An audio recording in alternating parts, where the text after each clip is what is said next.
सर्वप्रथम सर्वांना श्री स्वामी समर्थ. स्वामी महाराजांच्या कृपेने तुमच्या सर्व चांगल्या इच्छा पूर्ण होत ही स्वामींचरणी प्रार्थना करते आणि आजच्या व्हिडिओला सुरुवात करते. 2 एप्रिल 2026 गुरुवार दिवशी हनुमान जयंती आलेली आहे. चैत्र पौर्णिमेलाच हनुमानांचा जन्म झालेला आहे आणि हनुमान जयंती आपण चैत्र पौर्णिमेला साजरी करत असतो. तर यावर्षी 2 एप्रिलला हनुमान जयंती आलेली आहे. तर आता बरेचशा ठिकाणी बऱ्याच घरांमध्ये हनुमानांचा जन्मदिवस या दिवशी उपवाससुद्धा केला जातो. तर आता उपवास कधी करायचा, 1 तारखेला की 2 तारखेला? तर चैत्र पौर्णिमा म्हणजे हनुमान जयंतीची चैत्र पौर्णिमा प्रारंभ होणार आहे 1 एप्रिल 2026 बुधवार दिवशी सकाळी 7:06 ही चैत्र पौर्णिमा तिथी प्रारंभ होणार आहे आणि 2 एप्रिलला सकाळी 7:41 ही पौर्णिमा तिथी समाप्त होणार आहे. पण उदय तिथीनुसार 2 तारखेलाच आपण 2 एप्रिल 2026 गुरुवार दिवशी चैत्र पौर्णिमा पण साजरी करणार आहोत आणि हनुमान जयंतीचा उत्सवसुद्धा साजरा करणार आहोत. आता बरेचसे लोक उपवास करतात, मग उपवास तुम्ही 1 तारखेला करायचा आहे. हनुमान जयंतीचा उपवास 1 एप्रिल रोजी करायचा आहे आणि 2 एप्रिलला तो उपवास सोडायचा आहे. आता काही लोक सकाळी उपवास करतात, संध्याकाळी उपवास सोडता. मग 1 तारखेला तुम्ही सकाळी दिवसभर उपवास करा आणि संध्याकाळी तुम्ही उपवास सोडू शकता. किंवा काही लोक पूर्ण दिवस रात्र उपवास करता आणि दुसऱ्या दिवशी हनुमान जयंतीचा उत्सव साजरा करून देवांचं दर्शन करून मग उपवास सोडता. तुम्ही जशी परंपरेनुसार तुम्ही उपवास करतात ना, अगदी तशाच पद्धतीने करायचा आहे. पण हनुमान जयंतीचा उपवास हा 1 एप्रिल बुधवार रोजीच करायचा आहे. हनुमान जयंतीला सकाळी लवकर उठायचं आहे आणि आंघोळीच्या पाण्यात 2 थेंब तिळाचे तेल किंवा मोहरीचं तेल असेल तुमच्याकडं तर अगदी 1 ते 2 थेंब तुम्हाला ते तेल टाकून आंघोळ करायचं आहे. थोडं गंगाजल असेल आवर्जून टाका, पण तिळाचं किंवा मोहरीचं तेल असेल तर अगदी 2 थेंब आंघोळीच्या पाण्यात टाकायचं आहे. जय श्रीराम बोला आणि आंघोळीचा हा उपाय करा. अगदी लहान मुलांपासून मोठ्या व्यक्तींपर्यंत तुम्ही हा उपाय करू शकता. घराजवळ जर एखादं पिंपळाचं झाड असेल आणि खाली काही पानं पडलेली असतील तर त्यातलं एखादं छोटंसं पान घ्यायचं आहे, तुम्हाला स्वच्छ धुवून घ्यायचं आहे आणि आंघोळीच्या पाण्यात 1 पिंपळाचं पान टाकून सुद्धा तुम्ही आंघोळ करू शकता. आता पिंपळाचं पान टाकताना आंघोळीच्या पाण्यात तेव्हा सुद्धा तुम्हाला जय श्रीराम बोलायचं आहे. सोन्यासारखे अनुभव येतील तुम्हाला. कितीही मोठा शत्रू असू द्या, हा आंघोळीचा उपाय जरूर करा. मानसिक शारीरिक त्रास तर दूर होतील, शत्रूसुद्धा तुमच्या पुढं झुकून जातील. असा हा सुंदर उपाय आहे. करून बघा. पण कुठलेही उपाय करताना श्रद्धेने करा, नाहीतर मग कुठलेही उपाय केले तर त्याचा काहीच आपल्याला फरक जाणवत नाही. श्रद्धा महत्त्वाची आहे. आपण आपल्या देवांची सेवा करतो ना, तर श्रद्धा महत्त्वाची आहे. आपल्याला फळ मिळणारच आहे. ह्या हेतूने ह्या श्रद्धेने जरूर करा. आपला देव आहे, आपल्याला कधीच खाली हात ठेवणार नाही आणि आपली कायम आपल्या पाठीशी आपले देव कायम राहणार. ह्याच हेतूने कुठलीही सेवा पूजा करताना उपाय तापाय करताना श्रद्धेने करा. 100% फलदायीच ठरत असतात. तर हनुमान जयंतीला छान असं देवघरात बाळकृष्णाची मूर्ती असेल आणि आपण मुख्य दारावर आपण हनुमानांचा पंचमुखी फोटो लावलेला असेल, तुम्ही मूर्ती लावलेली असेल तर देवघरात आधी बाळकृष्णाची मूर्ती असेल, विठू माऊलीची मूर्ती असेल, स्वामींची, आपल्या गणपती बाप्पांची, सर्व देवी देवतांना दुधाने पंचामृताने अभिषेक करून घ्या. देवघरात छान देवांची स्थापना करून घ्यायची आहे. आधी एक अखंड दिवा हनुमान जयंतीला लावून द्यायचा आहे आणि त्या दिव्यात तुम्हाला 1 कापराचा तुकडा आणि 2 लवंग टाकायचा आहे. जय श्रीराम मंत्र जपत राहायचा आहे. जय श्रीराम जय श्रीराम. या दिवशी थांबू नका. काही कुणाशी नाही बोलला, मौन धरून घ्या. कुणाशीच बोलू नका. घरात पण जेवढी गरज आहे ना तेवढंच बोला. फक्त जय श्रीराम मनातल्या मनात मंत्र जपत राहा. खूप सोन्यासारखे अनुभव येतील तुम्हाला. 1 दिवा मुख्य आपल्या देवघरात लावून द्यायचा आहे, विझणार नाही. काळजी घ्या. दिवा स्वच्छ धुवून घ्या. एखाद्या ताटलीत वगैरे ठेवा. दिव्याची हळद कुंकू वाहून पूजा करा. दिवा तेलाचा असो तुपाचा असो, तो दिवा लावताना सुद्धा जय श्रीराम बोलून दिवा लावा. हनुमान जयंतीला जेवढा मंत्र जपाल ना जय श्रीराम, तेवढंच 1000 पटीने तुम्हाला फळ मिळणार आहे. कितीही मोठे शत्रू असू द्या, विनाकारण कुणी त्रास देत असेल तर ते सुद्धा हात टेकतील तुमच्या समोर. बघा, हनुमान ज्यांच्या पाठीशी, त्यांचं कधीच कुणी वाकडं करू शकत नाही. आपलं मन निर्मळ आहे, निर्मळ मनाने आपण जय श्रीराम बोलून आपण सेवा करत आहोत, तर आपली सेवा कधीच खाली जाणार नाही. ह्याच श्रद्धेने आपल्याला सेवा करायची आहे. एक मुख्य देवघरात दिवा लावून द्यायचा आहे. दिव्याची हळद कुंकू वाहून पूजा करा. 1 कापराचा तुकडा टाका, 2 लवंग टाकायचे आहे. बस बघा, मग किती छान अनुभव येतील तुम्हाला तुमच्या घरात. आपल्या मुख्य दरवाजावर जो हनुमानांचा फोटो लावलेला असेल किंवा तुम्ही पंचमुखी हनुमानाची मूर्ती किंवा फोटो लावलेला असेल, स्वच्छ पुसून घ्यायचा आहे आणि त्या फोटोला सुद्धा थोडासा शेंदूर लावायचा आहे. एखादा हार घाला, पिवळ्या रंगाचा किंवा केशरी झेंडूची फुलं असतील तुमच्याकडं, छान असा हार लावायचा आहे फोटोला सुद्धा. सेवा करताना जय श्रीराम या मंत्राचा या दिवशी सकाळी किंवा संध्याकाळी हनुमानांच्या मंदिरात जायचं आहे. तुम्ही सकाळी जा, संध्याकाळी जा. बरोबर जाताना 5 रुईच्या पानांची माळ घेऊन जायची आहे. रुईची फुलं जरी मिळाली तुम्हाला तरीही चालेल. पांढरे किंवा जांभळसर अशी रुई असते, ते फुलंसुद्धा तुम्ही वाहू शकतात देवांना.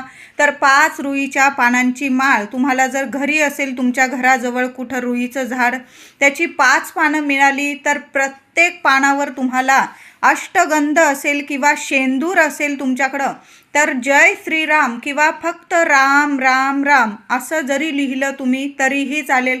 आता नाही तुमच्याकडं रुईची पानं, तर मग काय करायचं? पिंपळाचं झाड असेल, खाली पडलेले पानं असतील किंवा तुम्ही तोडू पण शकता. या दिवशी थोडीशी पानं घ्या, 5 पानं किंवा 11 घ्या, 21 घ्या. पानं स्वच्छ धुवून घ्यायची आहे, पुसून घ्यायची आहे आणि प्रत्येक पानावर अष्टगंध ओलं करायचं आहे. अष्टगंध थोडंसं घेऊन या, खूप प्रभावी सेवा आहे. तर अष्टगंध थोडंसं ओलं करायचं आहे. साधं पाणी टाकून अष्टगंध ओलं करा. एखाद्या काडीच्या साह्याने प्रत्येक पानावर तुम्हाला जय श्रीराम लिहायचं आहे किंवा नुसतं राम राम राम जरी लिहिलं आणि ती रुईची किंवा पिंपळाच्या पानांची माळ तुम्हाला हनुमानांच्या गळ्यात अर्पण करायची आहे. आता मंदिरात खूप गर्दी आहे, तुम्ही चरणाजवळ किंवा हनुमान मंदिरात जरी ठेवून दिली ना तरीही तुमची सेवा हनुमानांच्या चरणाशी पोहोचलेली आहे. श्रीराम हृदयात बसतात हनुमानांच्या. तुम्ही जी सेवा कराल ना जय श्रीराम बोलून, ती सेवा त्या दिवशी जरूर कबूल होणार आहे. त्याचबरोबर बरोबर जाताना थोडंसं तेल घेऊन जायचं आहे. मुठभर काळे उडीद घेऊन जायचे आहे. हनुमान जयंतीला मुठभर काळे उडीद घेऊन हनुमान मंदिरात जरूर जायचं आहे. रुईच्या पानांची माळ, तेल, उडीद तुम्हाला तिथंसुद्धा मंदिराबाहेर मिळून जाईल.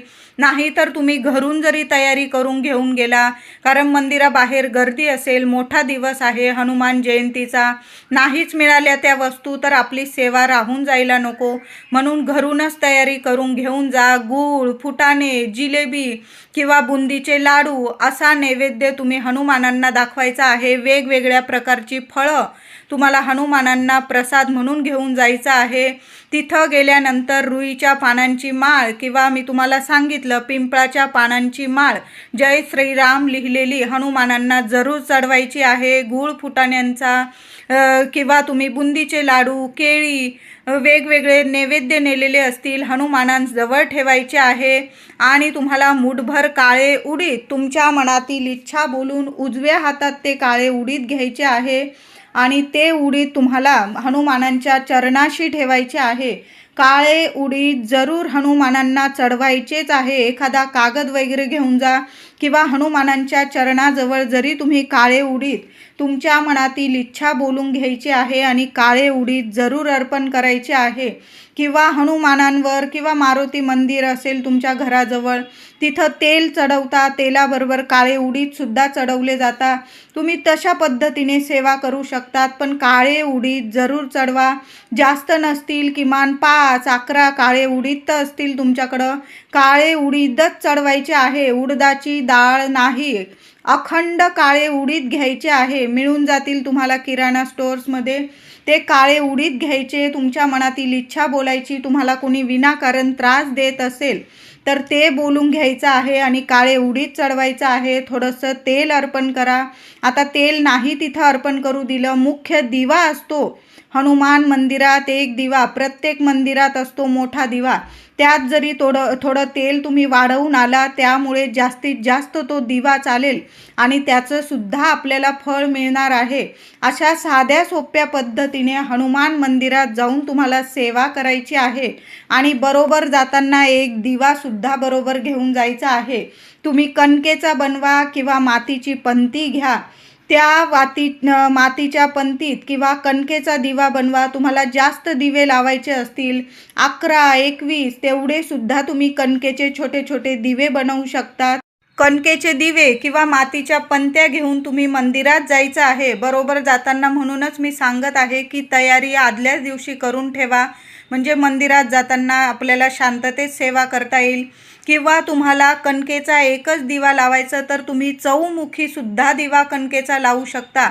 थोडंसं कणिक मळून घ्या, काहीही टाकू नका, ना हळद ना मीठ ना काही, फक्त पाण्याने थोडीशी कणिक मळून घ्यायचं आहे. त्याला 4 मुखी दिवा बनवून घ्यायचा आहे. जसा बनेल तसा तुम्ही तो दिवा घेऊन मंदिरात जायचा आहे.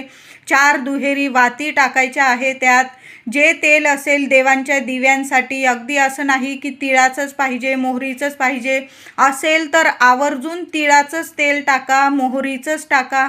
आता सगळ्यांकडं नसेल, जे देवांच्या दिव्यांसाठी तेल वापरतात महिलांनो, दादांनो, तुम्ही ते तेल जरी त्या दिव्यात टाकलं तरीही चालेल. चौमुखी दिवा घ्या. आता नाही चौमुखी, एक तरी कणकेचा दिवा बनवा. नाही कणकेचा दिवा बनवता आला पण एक मातीची पंती घेऊन तरी हनुमान मंदिरात जरूर जायचं आहे. एखाद्या कोपऱ्याला लावायचा आहे हा दिवा. आपल्यामुळे कुणाला त्रास होणार नाही याची काळजी घ्यायची आहे. आणि तो दिवा लावताना मनात जी इच्छा असेल ना, हृदयाजवळ हात ठेवा, उजवा हात तुमचा. तुम्हाला हनुमानांना जी प्रार्थना करायची आहे ती बोलून घ्या. जय श्रीराम, जय श्रीराम किमान 11 वेळा तरी मंत्र जपा हनुमानांसमोर आणि जय श्रीराम बोलून हनुमानांजवळ तो दिवा प्रज्वलित करून यायचा आहे. 100 नाही 1000% सांगते, तुम्ही खाली हात घरी येणार नाही. हनुमान जयंतीचा मोठा दिवस आहे आणि जय श्रीराम बोलून जी व्यक्ती हनुमान मंदिरात दिवा लावते ती व्यक्ती खाली हात घरी येत नाही. कितीही मोठं संकट असू द्या, त्यातून क्षणात मार्ग साक्षात जय श्रीराम जरूर काढतील आणि हनुमान तर आपल्या पाठीशी आहेच कायम.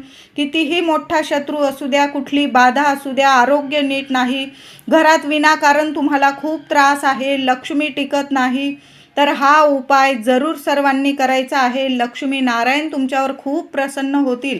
कारण सर्वांनाच माहीत आहे श्रीराम म्हणजे साक्षात भगवान विष्णू आणि माता सीता म्हणजे माता लक्ष्मी आहे. जय श्रीराम बोलून हनुमानांच्या जवळ एक दिवा जरूर लावून द्या. जरासं कोपऱ्याला लावा, म्हणजे आपल्या दिव्यामुळे कुणाला त्रास होणार नाही, पण दिवा जरूर लावायचा आहे.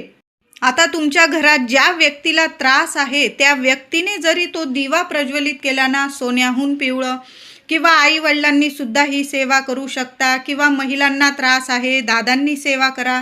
दादांना त्रास आहे, महिलांनी सेवा करा. घरातल्या कुटुंबातल्या एका व्यक्तीने जरी ही सेवा केली ना तरीही चालेल. ज्यांचं आरोग्य नीट नाही, काही बाधा आहे, आजारपण आहे, त्या व्यक्तीने स्वतः जाता आलं मंदिरात आणि सेवा करता आली, दिवा प्रज्वलित करता आला तर आवर्जून सेवा करा. देवांना नैवेद्य दाखवा. देवांना एक दिवा देवांजवळ लावून यायचा आहे. थोडे काळे उडीद अर्पण करा, थोडं तेल अर्पण करा, आवर्जून ही सेवा करा. आता हनुमान मंदिरातून खाली हात घरी यायचं नाही, कुणीच यायचं नाही. तर काय करायचं, हनुमान मंदिरातून घरी येताना थोडासा चरणाजवळील, हनुमानांच्या चरणाजवळील किंवा हृदयाजवळील अगदी बोटभर शेंदूर घरी घेऊन यायचा आहे. तुम्हाला तिथंच कपाळी लावता आला तर स्वतःच्या कपाळी लावा, लेकरा बाळांना लावा आणि थोडासा बोटभर शेंदूर तुम्हाला घरी आणायचा आहे. घरात शिरण्या अगोदर आपल्या मुख्य प्रवेशद्वारावर जय श्रीराम बोलून तो शेंदूर लावायचा आहे. कधीच तुमच्या घराला कुणाची काळी नजर लागणार नाही, कधीच कुठला शत्रू तुमच्या केसाला धक्का लावू शकणार नाही. खूप सोन्यासारखा उपाय आहे, ही सेवा आहे. साक्षात श्रीरामांची सेवा आहे, हनुमानांची सेवा आहे, थोडासा बोटभर शेंदूर आपल्या मुख्य प्रवेशद्वारावर हनुमान जयंतीला जरूर लावायचा आहे. ज्या व्यक्तीचं आरोग्य नीट नाही, कुठली बाधा आहे, ती व्यक्ती नाही बोलली ना शेंदूर लावायला, तरी पण त्या व्यक्तीला सुद्धा तुम्ही थोडासा जय श्रीराम बोलून हनुमानांच्या चरणाजवळील किंवा हृदयाजवळील बोटभर शेंदूर लावा. ज्या व्यक्तीला आरोग्य नीट नाही त्या व्यक्तीला सुद्धा लावा. क्षणात चांगले अनुभव यायला लागतील तुम्हाला. त्या व्यक्तीला औषधाला गुण यायला लागेल, त्याची प्रकृती चांगली सुधारायला लागेल. हे उपाय तर आवर्जून या दिवशी करायचेच आहे. सेवा म्हणजे आपण मंदिरात सुद्धा करू शकता. मंदिरात जर जागा असेल बसायला तर एक वेळा हनुमान चालीसा पठण करायची आहे, एक वेळा मारुती स्तोत्र पठण करा, एक वेळा तुम्हाला श्रीराम रक्षा पठण करायचं आहे. खूप सुंदर सेवा आहे, अनुभव सिद्ध सेवा आहे. मंदिरात बसून करता आली तर आवर्जून करा. नाही जमलं हनुमानांचं दर्शन वगैरे करून या सर्वांनी. आणि घरी जरी सकाळी किंवा संध्याकाळी आसन घेऊन बसा, दिवा अगरबत्ती लावून घ्यायची. अगरबत्तीची रक्षा एखाद्या ताटलीत पडेल अशा पद्धतीने तुम्हाला अगरबत्तीचा स्टँड ठेवायचा आहे. आणि तुम्हाला हनुमान चालीसा 11 वेळा पठण करायचं असेल 11 वेळा पठण करा. मारुती स्तोत्र तुम्हाला 11 वेळा पठण करायचं असेल करू शकता. घराजवळ पिंपळाचं झाड असेल तर तुम्ही चैत्र पौर्णिमेचा दिवस आहे, हनुमान जयंतीचा दिवस आहे, सर्वांनी जय पिंपळाच्या झाडाला सर्वांनी कपाळी जरूर लावायची आहे. श्रीराम बोला. पिंपळाला स्पर्श करा. आता नसेल तुम्हाला पिंपळाला स्पर्श करायला लावायची आहे, किमान पिंपळाला थोडंसं पाणी अर्पण करा. एक दिवा लावून द्या तिथं सुद्धा जय श्रीराम बोलून. एखादा गुळाचा खडा पिंपळाच्या खाली ठेवता आला, तिथले किडे मुंगे तो गुळाचा खडा खातील. आपले पितृदेव प्रसन्न होतील, कारण पिंपळामध्ये लक्ष्मी नारायण तर वास करतात, पण पितृदेवांचं सुद्धा स्थान पिंपळामध्ये असतं. अशा शुभ तिथींना ही सेवा आवर्जून करा. म्हणून पिंपळाचं पूजन सुद्धा या दिवशी सर्वांनी जरूर करायचं आहे.